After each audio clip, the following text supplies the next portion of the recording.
நீங்கள் தேவர்களாக இருக்கிறதுனால உங்கள் பிள்ளைகள் அல்லது பேர பிள்ளைகளை ஆசீர்வதிச்சுட்டு தைரியமாக சொல்லுங்கள், கர்த்தர் சொல்லுகிறார்.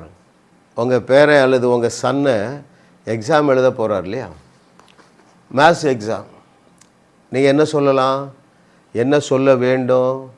அவன் தலையில் கை வைங்க. 1 கொரிந்தியர் 1:24 படி இயேசுவையே உனக்கு ஞானமாக்கி விட்டார், எனவே நீ இந்த மேத்ஸ் டெஸ்ட்டில் 100க்கு 100 மார்க் வாங்குகிறாய் என்று கர்த்தர் சொல்லுகிறார் என்று சொல்ல பழகுங்கள். முக்கியமான சத்தியம், ரைட்? ஏன்? நீங்கள் தேவர்களாக இருக்கிறீர்கள் என்று சொன்னவர் இயேசு கிறிஸ்து. பாருங்கள், இதை எலிசா பின்பற்றினார்கள். அங்கே என்ன நடந்தது? அவர் ஊருக்கு போகிறாரு எலிசா. அங்கே அந்த தண்ணீர் கசப்பு, பாய்சன். இப்போ என்ன செய்யணும்? பாய்சனை பாயாசமாக்க வேண்டும். என்ன சொல்கிறாரு? ஒரு தோண்டியில் தண்ணீரும் உப்பு கொண்டு அந்த தோண்டியில் போட்டு அந்த தோண்டியை, அதாவது அந்த பக்கெட்டை அந்த வெல்லில் இறக்குறாங்க, ஊற்றிடுறாங்க. அப்படியே டிக்ளேர் பண்ணுறாரு. என்ன சொல்கிறாரு? இந்த தண்ணி இனி நல்ல தண்ணியாக இருக்கிறது என்று கர்த்தர் சொல்லுகிறார் என்று சொல்லுகிறாருங்க.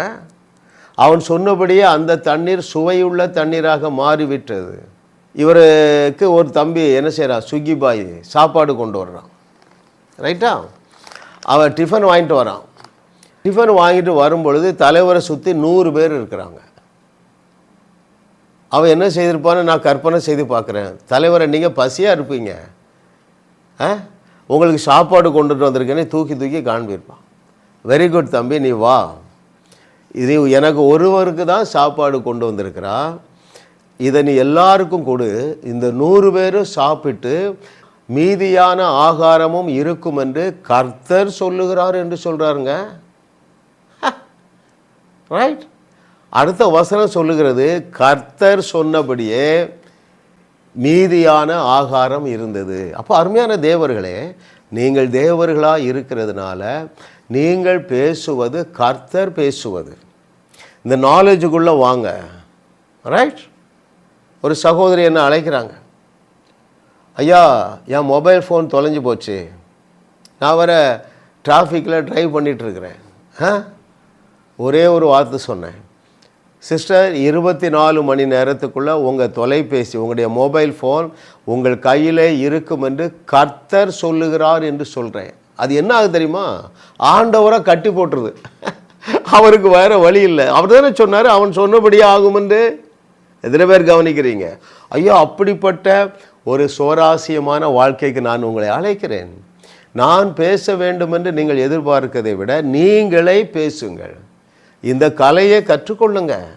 மிக முக்கியமான சத்தியம் என்ன சொல்கிறேன்னா, நீங்கள் தேவர்களாக இருக்கிறீர்கள் என்று இயேசு கிறிஸ்து அங்கே யோவான் 10வது அதிகாரம் 34-35 சொன்னார் இல்லையா? அப்போது நீங்கள் தேவர்களாக இருக்கிறதுனால நீங்கள் பேசுவது, தேவன் பேசுவது, தைரியமாக உங்கள் சந்ததியை ஆசீர்வதிங்க, உங்கள் சபையை ஆசீர்வதிங்க. எப்படி? நீங்கள் உங்கள் சபைக்கு 50 பேர் வர்றாங்க இல்லையா, வைத்துக்கொள்ளுங்க. நீங்கள் என்ன சொல்லலாம் தெரியுமா? என்னுடைய சபைக்கு 100 ஆத்துமாக்கள் 100 நாட்களிலே வருகிறார்கள் என்று கர்த்தர் சொல்லுகிறார் என்று சொல்லிட்டு என்ன செய்யலாம் தெரியுமா? ஒரு டம்ளரில் தண்ணி எடுங்க, பேசுங்க. ஐ ரிலீஸ் சூப்பர் நேச்சுரல் பவர். நான் அந்த தண்ணியை என் சர்ச்சை முழுவதும் தெளிப்பேன். என்னுடைய ஆத்துமாக்கள் 100 நாட்களில் இரட்டிப்பாக பெருகுகிறார்கள் என்று கர்த்தர் சொல்லுகிறார் என்று சொல்லுங்க.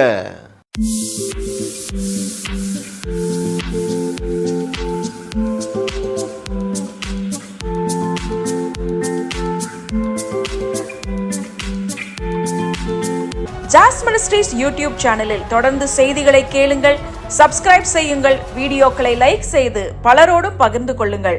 அவர்களும் ஆசீர்வதிக்கப்படட்டும்.